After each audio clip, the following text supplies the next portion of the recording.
Boa noite, me chamo Tomás Rezende e hoje a gente vai falar sobre a cidade de Altamira, no Pará, né? Norte brasileiro. E a gente vai falar um pouco, né, sobre essa cidade por conta das mudanças que houve, né, na cidade ao longo de algumas décadas até o dia de hoje, né? Esse é um trabalho para a Faculdade Uninter, onde estou fazendo em conjunto com Michel Paz, né? E por que Altamira, né? Porque Altamira tem duas construções, né, que contribuíram para o progresso do norte do país, né? E também para a cidade de Altamira em si, né? A cidade de Altamira é uma cidade com uma expansão territorial muito grande, né? É um município que consegue ser maior do que 17 estados, contando com o Distrito Federal, né? E com uma, uma população de mais de 100 mil pessoas, né? 114, um pouco mais de 114 mil pessoas, né? Então é é uma cidade muito importante pro país, né? E que tinha, né? Tinha a economia baseada na agricultura, na pecuária, na extração de borracha e de castanha do Pará, né? E, esse era o meio econômico de Altamira até um pouco tempo mais atual, né? Que a gente vai chegar lá. E, e assim, a cidade de Altamira começou a se modificar, né? A progredir rumo ao progresso, à industrialização, a um setor econômico um pouco maior a partir da década de 70, né? Que foi quando começou a se estudar a criação de uma rodovia que ligasse, né, todo o norte do país, né? Essa rodovia a gente chama de BR-230 ou Transamazônica, né? É uma rodovia que ela cruza todo o norte brasileiro, da Paraíba até o Amazônia, o Acre, né? Então é uma rodovia importante no setor de comércio, né? De comercialização, de transporte, de tudo mais. E o que acontece? Como foi essa obra, né? Como foi essa obra? Como foi implantada? É, será que foi uma obra bem feita ou não foi? Então, é isso que a gente vai falar. A Transoeste não foi uma obra bem planejada por N motivos. Em 1970, né, começou as obras mesmo assim dessa rodovia, que foi através do presidente Médici, juntamente na época da ditadura, né? E foi uma construção que não visou, não foi pensado no meio ambiente, não foi pensado nos prejuízos ao meio ambiente, à floresta amazônica em si, entendeu?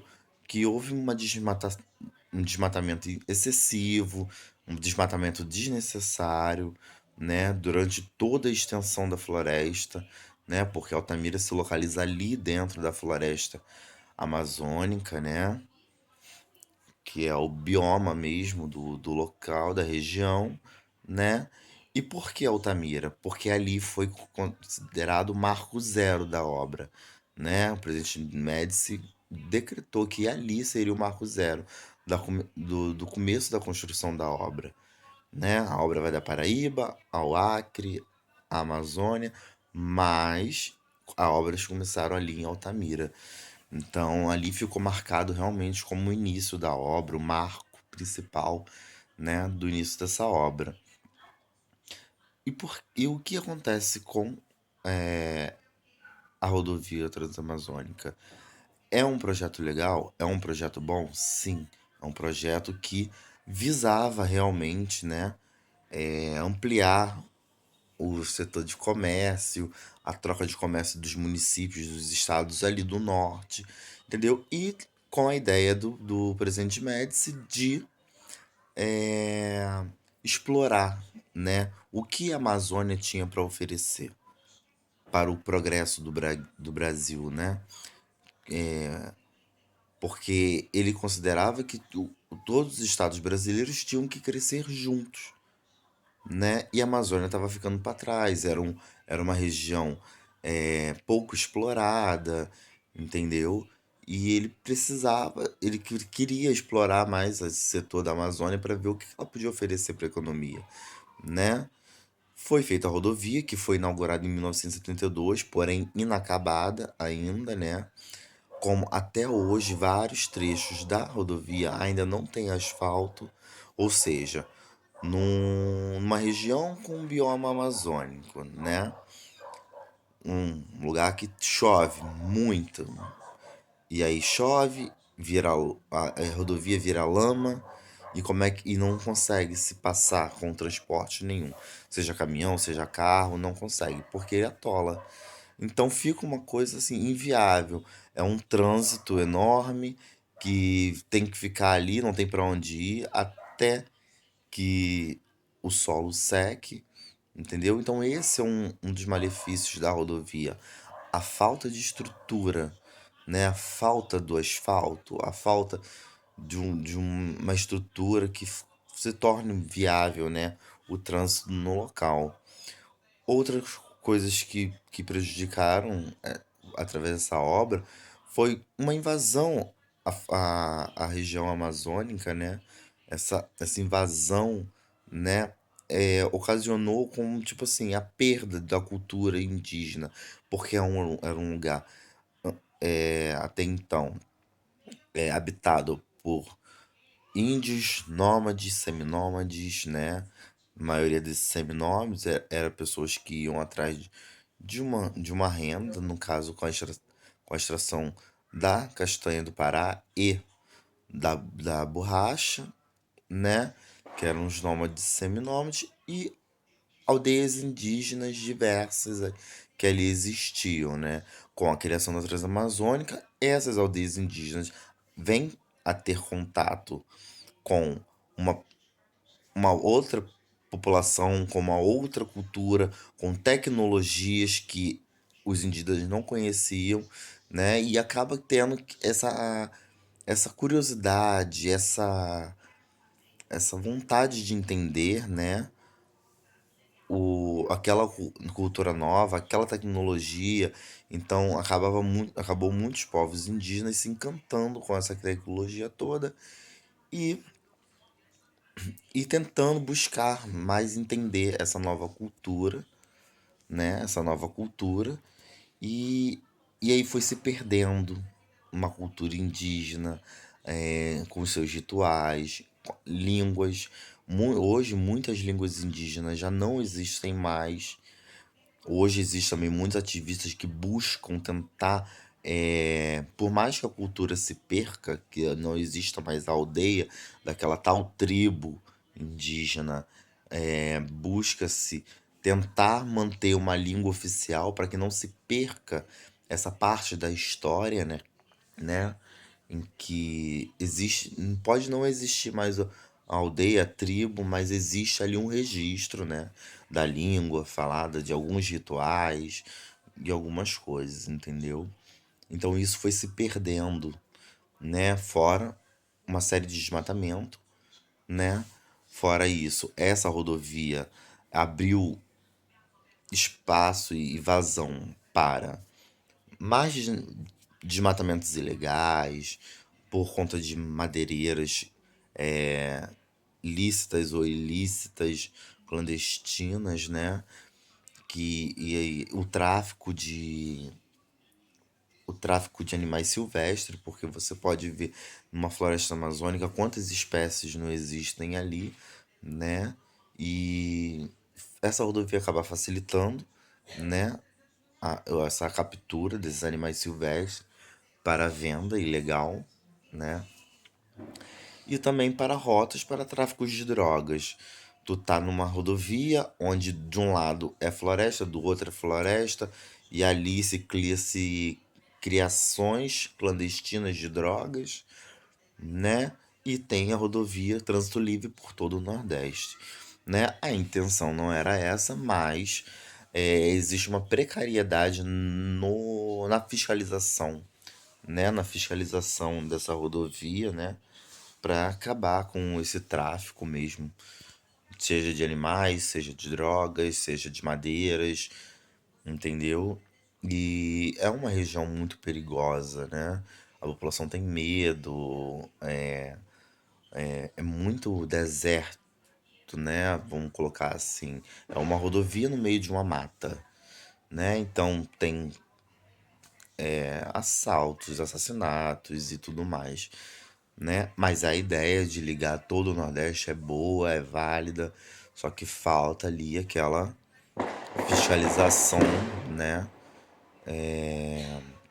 Condizente, né? Mas e a população de Altamira? Era uma população precária, com casebres, pequenas vilas, né? E quando isso começou a mudar? Isso começou a mudar quando começou a se estudar, né? A construção da usina hidrelétrica de Belo Monte, né? Né? Que foi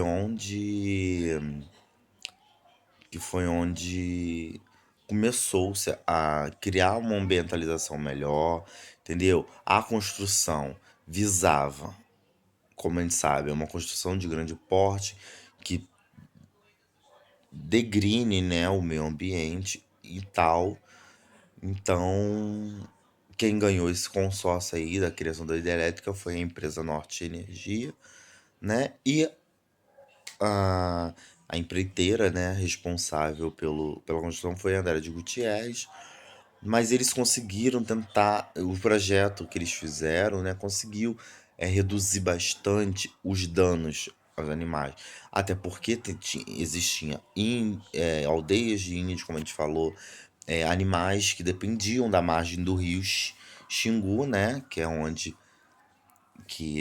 Altamira se localiza, ali às margens do rio Xingu, que é um rio vasto de, alim- de, de recursos naturais, né? Então, a teoria da hidrelétrica é tentar não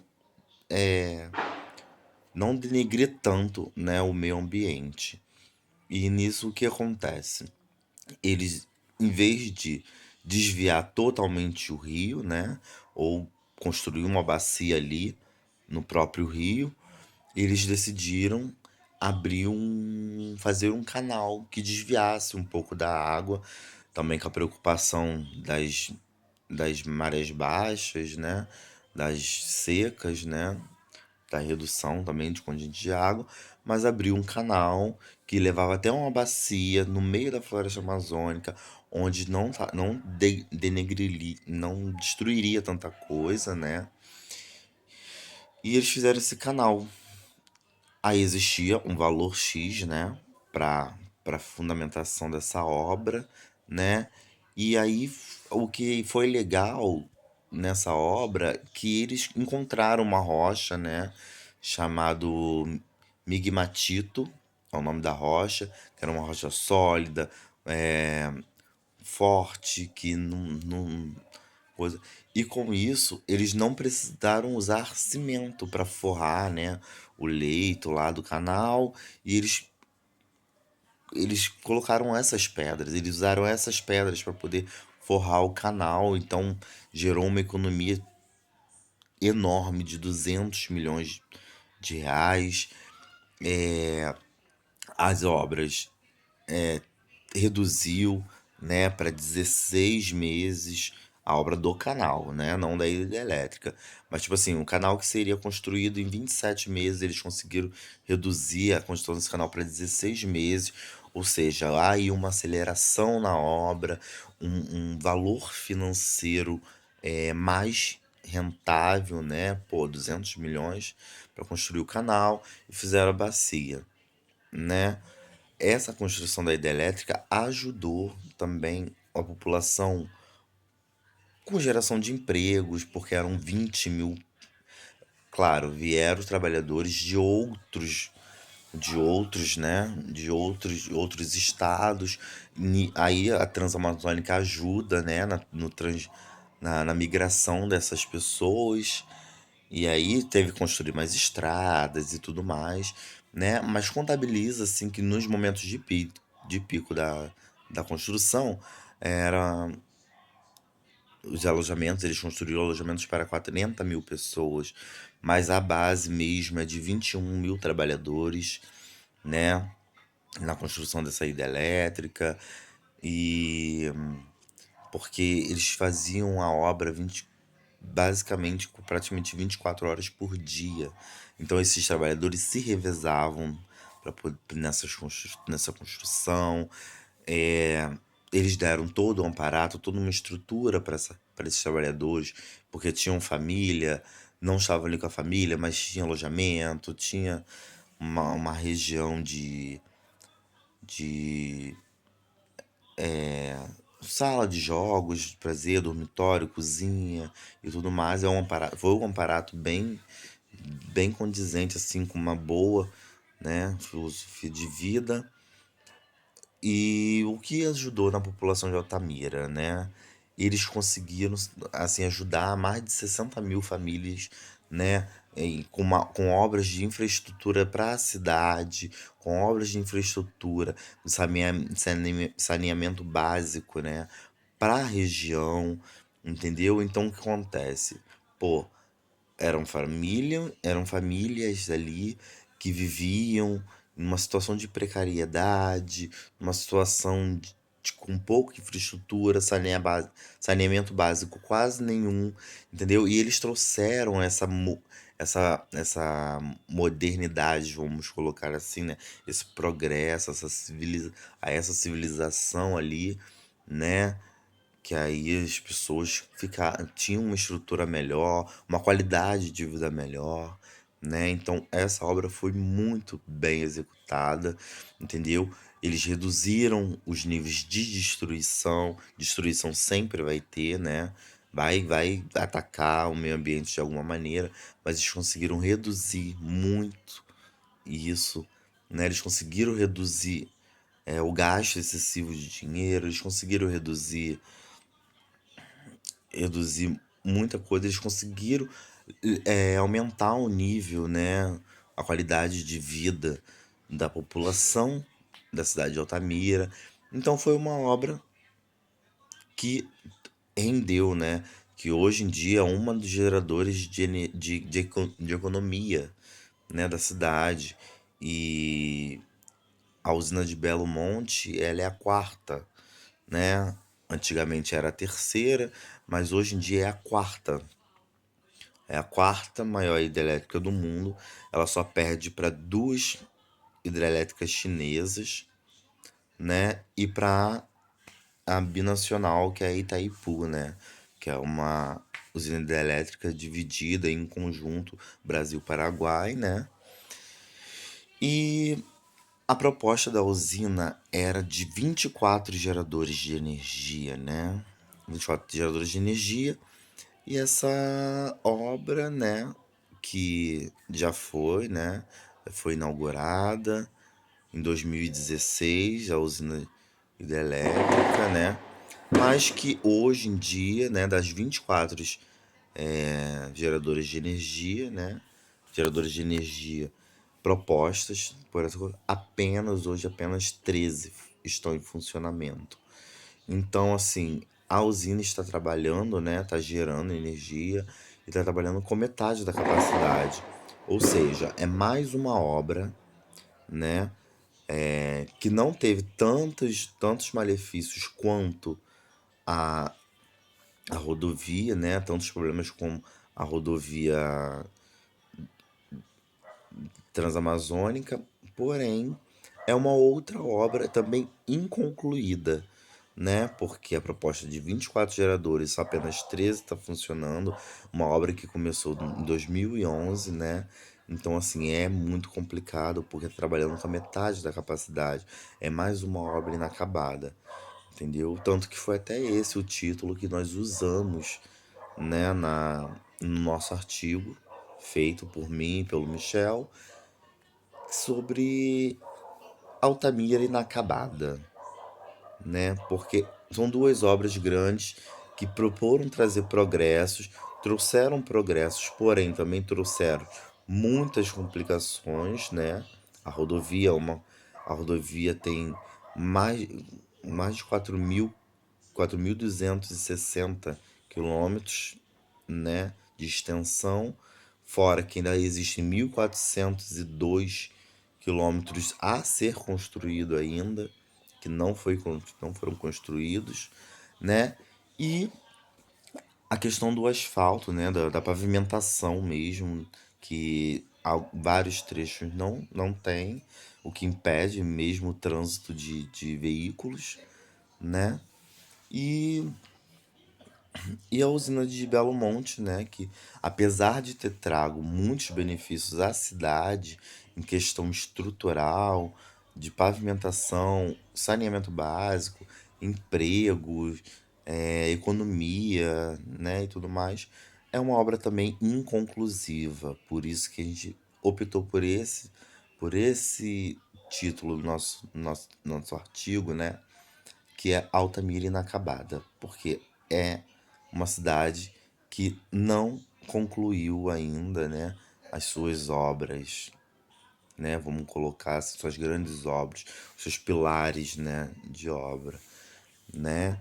Então é isso, né? E aproveitando a deixa aqui para a gente também falar um pouquinho sobre a, um outro tema proposto para gente que foi sobre alguma construção na nossa cidade, né, de grande porte, como essas duas, entendeu? Que nós escolhemos, né? Nós somos da cidade do Rio de Janeiro e nós escolhemos a Ponte Presidente Costa e Silva, mais conhecida para gente como Ponte Rio-Niterói, que foi uma idealização de Dom Pedro, querer ligar as duas cidades, né? A cidade do Rio de Janeiro com a cidade de Niterói. E na época lá do Império, Dom Pedro queria que construísse um túnel, né? Essa ideia foi desmitificada, né? Não foi para frente, era uma coisa inviável na época, né? E aí, só em 1968, ó, Dom Pedro lá em 1875, aí só em 1968, também durante a ditadura militar, né? Que aí o presidente, em questão na época, que era o Costa e Silva, né? Ele começou os estudos, né? Ali para a criação de algum elo que ligasse as duas cidades através da Baía de Guanabara, né? E foi através de dois engenheiros, né? Da Universidade Católica de Petrópolis, né? A UCP, esses dois engenheiros, né, criaram, idealizaram a criação de uma ponte de concreto que ligasse as duas cidades por cima da Baía de Guanabara, né? E só que essa só estrutura de concreto não deu muito certo, só essa ideia, porque teria que ter uma escavação e alguma coisa que segurasse, né? Que desse segurança à ponte no solo, né? No fundo da Baía de Guanabara. Então tinha que fazer vários túneis, concretar tudo. E aí ele teve que, né, que criar uma estrutura também de metal para poder dar suporte ali, para poder a ponte sustentar, que foi idealizado por um engenheiro americano, né? O James Graham, né? E foi feito a idealização, o projeto foi aceito e tudo mais. Houve uma primeira inauguração ali, né? Ainda em 68, em novembro de 68, com a presença da Rainha Elizabeth, enfim, né? Elizabeth II e tal. E foi uma inauguração, né, ali do início das obras, mas as obras realmente só começaram mesmo em 69, janeiro de 69 e tal. E foi uma obra, assim, que trouxe um benefício,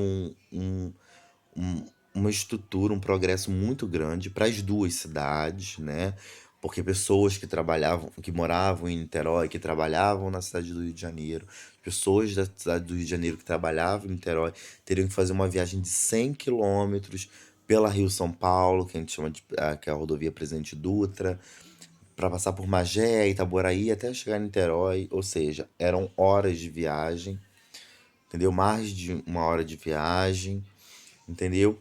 E o tempo de travessia da ponte, né, é de 13 minutos, 14 minutos, né, nessa média de 13 a 15 minutos, que é o tempo de travessia na ponte. Então isso facilitou o trânsito das pessoas para trabalhar, para fazer qualquer coisa que fosse necessária, entendeu?